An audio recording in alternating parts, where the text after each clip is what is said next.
My name is ShaNon Bobinger, and I'm a systemic life and business coach. First question I get asked the most is, what does systemic coaching mean? So systemic coaching means that I don't only look and work with the individual that I'm working with, my coachees or the teams that I coach, but I also consider the systems that they move in.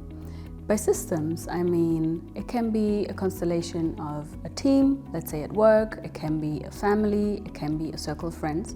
As soon as you have a group of people, you can consider that a system.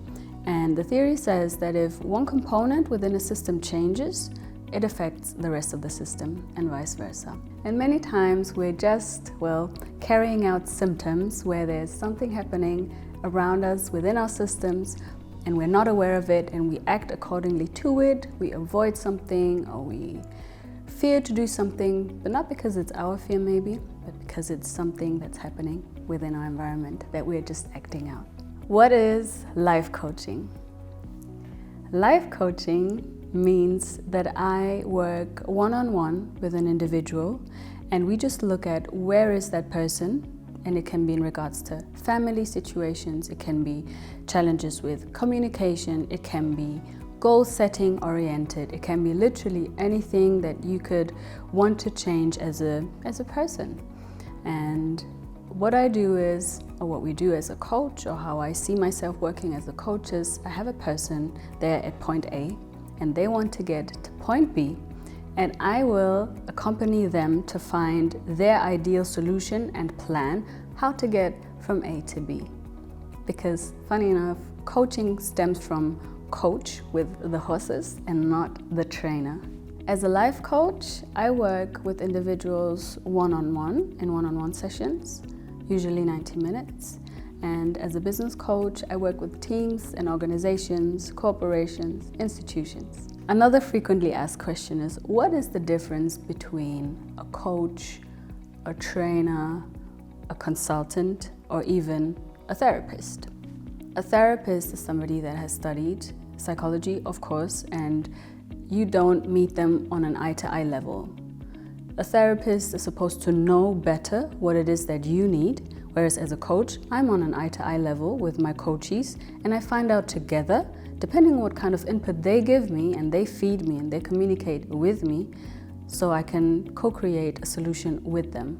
Whereas a therapist is supposed to know what you need, and then depending on what their field is, then they can counsel you on that matter. Also, I'm not able to work with coachees that need a clinical solution, but if you are in therapy, we can still work together. You would just need to discuss that with your therapist to make sure it doesn't correlate. Now, as a trainer, what trainers do is they practice a very specific, it can be movements, it can be an order of things, of exercises, and they train that with you. So you train and you exercise those sets and those whatever it is that you do, and that's what a trainer does.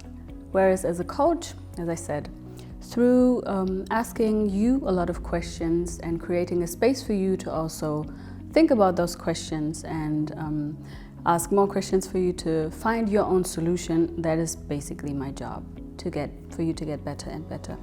Whereas as a consultant, I would need to be more knowledgeable in the field of my coachee or the person or the team that I'm working with.